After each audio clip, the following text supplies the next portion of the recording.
Alright guys, TacticalRab back again today. Hope you're all doing well and enjoying your day so far. 7 of the 12 teams in the CDL have been confirmed for next season, but Crimsix as yet is not on any of them. He said last night on stream though that he knows who he's playing with next year. Is that a Pro League spot? Is there something else going on? Very much interested to hear your thoughts in the comment section below. Hit the like button if you enjoy. Subscribe if you're new as always. I'd greatly appreciate it. It really helps out the channel. Thank you very much indeed for doing that one. First of all, this from Attach. Vegas with the boys last night. Thought it was a pretty good funny picture. All things considered. I think this is Accuracy's, is it his cousin, like the Stocksman guy, I think that might be who this is, and yeah, of course, well, honestly, it's just AR Central in this picture right here, AR for the Seattle Surge, the Boston Breach, now, of course, Attach the main AR for the Minnesota Rokkr, and then Slasher, of course, loving life, I'm sure, with the Grey Goose or whatever, now he's on the Atlanta FaZe. This to mention as well, because lots going on right now with regard to Modern Warfare 2, the game that's coming out in just under 7 weeks' time at this point. Now, Ghost of Hope seems to believe this graphic here, which I think makes sense.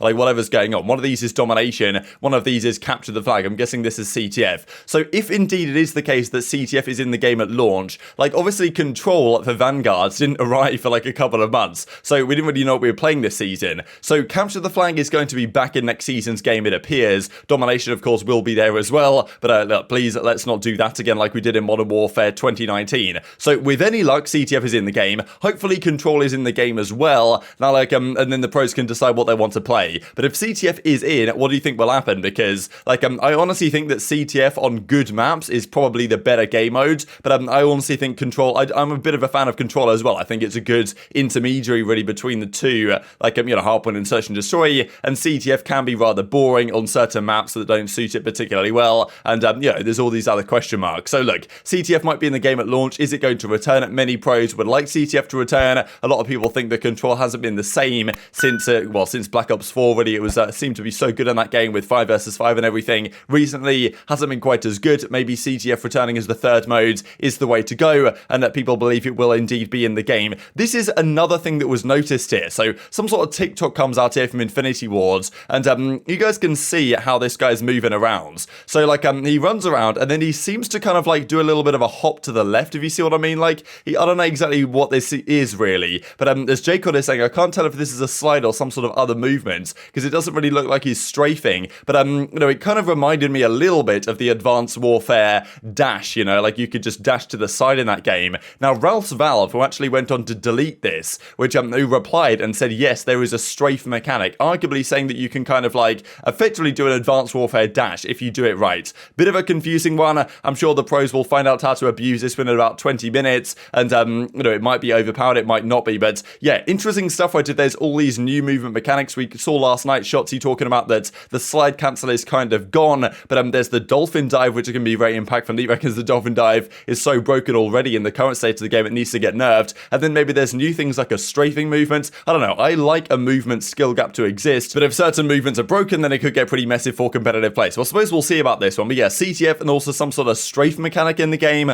I suppose we'll see more. I think there's a reveal in like 4 days time or something, so definitely stay tuned and hit the sub button. We'll give you the update on that one. This from Donito I thought as well was pretty funny. And in fairness, it probably is about time I update some of these thumbnail pictures. The problem is the pictures that they have nowadays, like the only good ones from like Cold War and Modern Warfare, those are legitimately the only good pictures that are actually around. Like, for some reason, the lighting on the recent pictures, I think is just terrible. Like, I don't really know what it is with these recent images that they've come up with for the Vanguard season and even like Cold War to some degree, but a lot of these pictures are just awful, right? I don't want to update the thumbnails, but I agree that Donny Temp's one from like Modern Warfare 2019 is probably not the best, so if he's on a thumbnail again soon, I'll try and get him a better one. But you know, still, I don't know why the photographers just like, for some reason, like the side, one side of their face is just really well lit and the other side isn't. It just looks awful on a thumbnail, so not really sure what they're playing at there. Hopefully they can sort that out for next season at least. This was here from Tem though, actually talking to Karma. Thought this was really funny. He says to Karma on August the 12th, come back and run main AR, and he's like, okay, what's going on? Donny Tem maybe wanted Karma to be part of his squad because Karma was, you know, briefly talking back in August that maybe he was going to make the return, and you know, Tem was trying to get him on Vegas Legion, I guess, for next season. And then of course, well, Karma didn't say anything else. And then yesterday he gets completely ghosted after saying, do you need one for the Black Ops 2 tourney? So we shall see what's going on there. But of course, Hitch is doing that kind of, you know, big tournament we saw a couple of days ago. There's a 20k or 25k Black Ops 2 invitational where, you know, there's going to be some pickup teams, and Tim is obviously looking for a squad. He wants to play with Karma. Maybe Karma's already got a squad sorted here, or maybe like he's just been completely ghosted. So I suppose it remains to be seen what the teams will be for that. Let's talk Rostermania. Then, of course, we know that Vegas Legion will be Donny Temp +3, though, well, that squad is kind of undetermined right now. New York Subliners, we believe we know what it's going to be, yet to be confirmed. We've got the Florida Mutineers, London Royal Ravens, and then the Boston Breach also haven't confirmed their rosters either. Most of the teams, though, now have locked in their squads, and of course, a big name missing as it stands is none other than Crimsix, right? Obviously, you know, greatest of all time, a lot of people would say, and I think understandably so, most event wins of all time. Like, the fact that Crimsix and even Clayster might not get spots this year, like, you know, given their history, is kind of remarkable to me, because I would have thought that if there was any time that Crim or Clay would have to step away, it would be their own volition, right? They would get to decide when they step away. It's like Scump, for example. Like, Scump is always going to have a spot if he wants one. It doesn't matter like how good or bad he is. He's always going to have a spot, and of course he carries different weight to like Crimsix and Clayster. But like you know, I would have thought that Crim or Clay would always get a spot pretty much, like unless they wanted to decide to retire. So the last couple of weeks, no real updates on Crim and his situation. He's been doing a lot of streaming, right? He's been having a few words on stream as to what the situation might be, talking a bit about, okay, why doesn't he have a spot for next season, like the bridges that he's burnt to some degree, the fact that he doesn't want to go back to OpTic as a kind of what they did to him before and stuff like this, but also saying that for his team next year, he has some idea who he's playing with. Does this refer to he knows that he's playing with people in the Warzone side because he's just doing content, or is there something else going on and he could have actually found a spot in the league?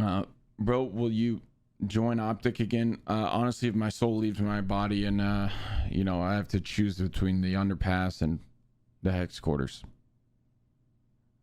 Other than that, I am way too immature to possess that little amount of pride. Fool me once, shame on me. Fool me twice, I'm up. You know what I mean? Yeah, I didn't really try to get on a team because I'd rather stream Warzone and ride Biffle and have him carry me while I just buy him back. No, I'm kidding. I've actually already, I know who I'm playing with. All right. But just know a reckoning is coming. Okay? A reckoning is coming. I lack social skills. I tend to burn bridges, hold grudges, and just in general despise the community at large. Because I have noticed that we are just a bunch of degens that think we're cooler than we actually are. We're all just a bunch of losers who hop on this to escape from reality. Maybe I burn bridges because I don't trust people. So as it stands right now, the only realistic possibilities for Crim might be the Florida Mutineers and then potentially like Boston or something, but of course they're going for methods as it stands. So Florida, they've got Major Maniac, we believe, as their main AR, alongside of course the rest of the team of Brack, Havoc, and well, Dave Paddy's on the bench, and then they've got Vikul in as well as their other SMG player. So Crimsix to that team could be possible if Florida change their mind, because until things get locked in, you don't know what's happening guaranteed, right? Things can still change, teams can change their mind, one player wants to play with someone, then okay, things fall through or the chemistry doesn't work out, they then reach out to Crim and Crim says, hey, let's talk or something. But we did talk about the fact that Crim more than likely, like he only wants to take an opportunity which is kind of, you know, conducive to what he wants to do. He can, you know, stay where he is currently living, potentially in Texas, right? Retain the relationship that he has with his wife to the best of his possible ability, because the stresses of the last couple of years definitely took a toll on him. I think, yeah, and him and also his personal health, right? So there's a few reasons why it's going to be, like, Crim has got to be pretty nitpicky with the roster that he chooses next year if he actually gets an opportunity to go to one. And there, of course, are very well few and far between opportunities actually remaining here. So whether Florida reached out to Crim and said, hey, let's actually work something here, that's one of the questions. I don't really think there's another team where that would actually be viable, unfortunately. Apart from maybe Vegas, right? There is a possibility of, you know, Crim to the Vegas spot because, you know, Clayster or Crimsix in that spot, because like how many other main ARs really are there out there that Vegas might want to have as their main AR? Clay, Crim, like, you know, general assault Salts, these guys, like that's pretty much the end of the list, to be honest, in terms of many yards right now that are without a spot that are on that type of level. Gravity maybe, but they're not going to want to run it back with Gravity and Temp again next season. So, you know, maybe that's an option there, right? I suppose we'll see how it goes. The other potential here that I thought was kind of interesting is just because we know that going into the first event of the season, it's a Pro-Am event, and Clayster has made it very clear that, like, look, if he doesn't get a spot in the league, effectively if he doesn't get the Vegas spot now, because it doesn't seem like any other spots, it's going to be on the table, then he's going to decide to step away and retire, right? I think it makes sense, Clay, like, he doesn't want to do another year in the Challenger side and grind it through, because you don't make any money, really. You're just trying to make yourself back in the CDL, and I'm sure it's incredibly stressful down there, and you've got to deal with all the internet issues and people trying to screw you over on host and all this type of stuff that you really don't want to have to deal with. So, understandably, that Clayster did the end of last year in the Challenger side, and then this season is like, look, if it doesn't work out and I don't get on a starting team,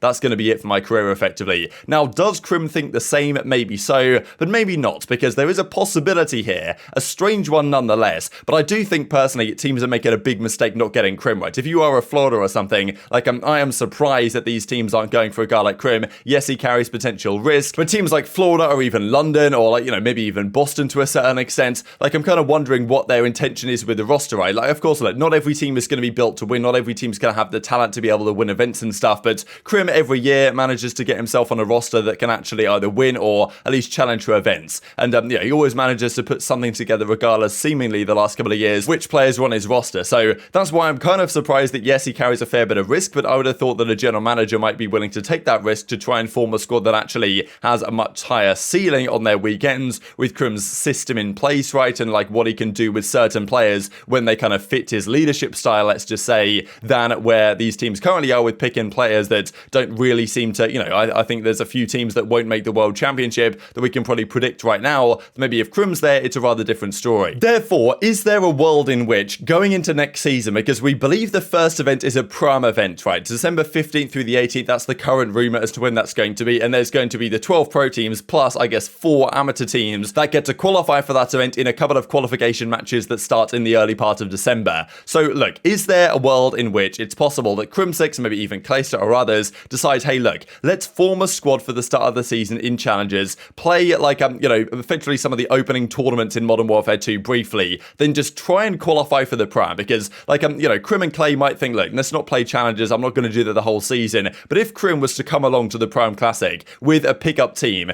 with Crim and a few other guys from challenges, and was able to actually do some damage there, because I think Crim could form a team to qualify for this, potentially, and then if he was to turn up, beat a couple of pro teams in his group play, or whatever the case might be, like, then Crim would once again, even if Crim then said, okay, look, that's me done, in terms of doing challenges, like, some of the teams that he beat would probably say, okay, yeah, fair enough, Crim, we made a mistake not getting you in the first place, you know, what terms do you want to have? That's a possibility. I'm not exactly sure this is going to happen, but maybe that's what Crim is implying, that he's got something up his sleeve here, maybe for the new season, and it'd be incredibly entertaining to see some of these guys that maybe got rejected by Pro League teams to try and form an amateur squad, qualify for the Pro-Am, beat a couple of the actual Pro League teams that made you one, and say, look, I'm still here and I'm still ready to compete if necessary. So definitely intrigued your thoughts on that one in the comments section below. A couple of other things to mention actually before we close out the video. The greatest champs winner of all time bracket is continuing. These were the winners from yesterday. So Dallas Empire made it through, as did Denial Esports on the other side of things. These are the ones that are going on now. So this one is still underway as it stands. That's Fariko Impact versus eUnited. The voting on this is incredibly tight. So if you guys want to get involved, feel free to do so. This, of course, is the original Black Ops 2 winning World Championship team of Fariko Impact, and that's eUnited in Black Ops 4. Of course, many people will be more familiar with this squad than they will be from this team, but